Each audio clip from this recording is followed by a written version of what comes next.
আসলে এখানে এখন বর্তমান যেটা সিচুয়েশন আসতেছে, এটা খাবার ত্রাণটা বেশি চাচ্ছে। জামা কাপড় এরকম কিছু না, খাবারটা হলে ভালো হয়। যেমন ভিজা খাবার, শুকনা খাবার মানুষ কত খাবে? বিশেষ করে খিচুড়ি টিচুড়ি টাইপের এরকম যদি কেউ রান্না করে, এই রান্না করে নিয়ে এসে যদি খাওয়ায় তাহলে এটা ভালো। মোটামুটি এই মানুষটা এটাই চাচ্ছে। আর চিরা মুড়ি এগুলো ধরেন শুকনা খাবার খাইতে খাইতে মানুষ আর মানে খাইতে পারতেছে না। আর এখানকার অবস্থা তো দেখতেছি। আমরা আসি আজকে 3 দিন হয়েছে, ফেনীতে ছিলাম এতদিন। তো ফেনী থেকে আজকে এখানে আসছি। আসার পরে এখানে যা দেখতেছি, মানুষের বাড়িঘর চলে গেছে, পানি এখনও কমতেছে না, এতটুকু আছে। কিন্তু এই অবস্থা হলে তো হবে না, আমাদের সবাই থেকে মানে যারা বিপদে পড়ছে ওদের দিকে একটু তাকাইতে হবে। আমরা সবাই মিলে একটু কাজ করি, ওইটাই আল্লাহর কাছে অনেক দোয়া রইল। সবাই আসেন, মানুষকে একটু দেখেন। অনেক এখানের মানুষেরা অনেক একটু কষ্ট পাইতেছে, গ্যাস নাই, মানুষ খাইতে পারতেছেন। আপনারা যারা আছেন একটু সবাই যেটুকু পারেন সাহায্য করেন সবাইকে। সবাই পান বিতরণ নিয়ে আসবে এতটুকু। আমাদের আহলে হাদিস আন্দোলন বাংলাদেশ থেকে আমরা এসেছি। আমরা এখন আসছি লক্ষ্মীপুর, নোয়াখালী, তারপর ফেনী, কুমিল্লা, বিভিন্ন স্পটে আমাদের ত্রাণ ক্যাম্প আছে। সারা দেশে আমাদের 9টা ক্যাম্প কাজ করতেছে। সেই 9 নম্বর ক্যাম্পের যে সমন্বয়ক, জেলা সমন্বয়ক, আমি লক্ষ্মীপুর জেলা সমন্বয়ক বন্যার টিমে আছি। হ্যাঁ, সেই দিক থেকে আমি বলছি, আমি এখন আছি জকসিন যাদব পয়েন্টে। আমরা গতকালও কাজ করেছি অলিপুর, একদম দুর্গম এলাকায় যেখানে ত্রাণ পৌঁছেনি। আমরা দেখেছি যে কোনো মহিলা তার খাটটা উপরে বেঁধে রাখছে, কিন্তু ঘরের মায়া ছাড়তে পারেনি, যার কারণে উনি ঘর থেকে বের হয়নি। উনি আমাদের কাছে বলেছেন যে বাবা, আমাদের কাছে কেউ আসেনি, আমার ছেলে একটা প্রবাসে থাকে, বাজার করা কেউ নাই। তো আমরা ওখানে সাধ্যমতে ত্রাণ পৌঁছে দিয়েছি। আমাদের গলা পানি, বুক পানি, হাঁটু পানি করে আমরা ডিঙিয়ে পৌঁছে দিয়েছি এগুলো। হ্যাঁ, আমরা এই দেশের জন্য কাজ করে যাচ্ছি।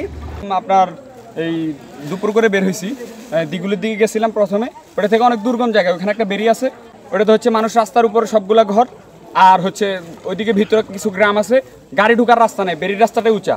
তো হচ্ছে ওই গ্রামগুলোতে খুব দুর্গম জায়গা, মানে হচ্ছে আপনার পানি একদম হচ্ছে 4 ফিট 5 ফিট এরকম পানি।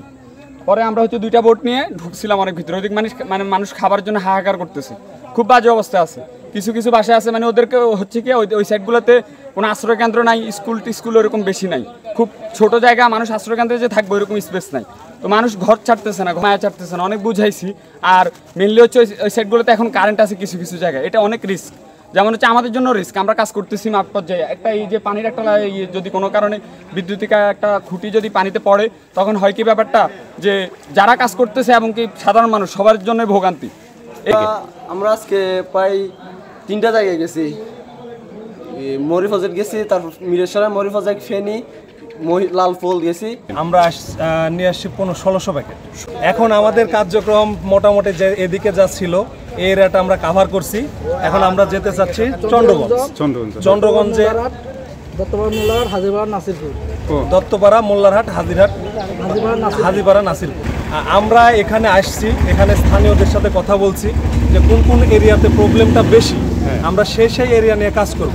এবং এরা ভাইরা স্বতঃস্ফূর্তভাবে আমাদের সাথে হেল্প করছে, সহযোগিতা করছে। আমাদের সাথে লোক ছিল, আমরা 2 প্রসেসিংয়ে আমরা কাজ করছি, আমাদেরটা এবং ভাইদেরটা নিয়ে 2জন এক একটা এরিয়াতে আমরা ঢুকে গেছি, এক একটা গ্রামে ঢুকে আমরা সেসব পরিবারকে যথাসাধ্য চেষ্টা করছি তাদের কাছে পৌঁছায় দেওয়ার। আমরা ত্রাণ হিসাবে নিয়ে আসছি, আমরা ত্রাণ দিতে আসি না ভাই, আমরা সহযোগিতার জন্য আসছি। আমরা নিয়ে আসছি হচ্ছে মুড়ি, চিরা, চিনি, দুধ, আপনার হচ্ছে যে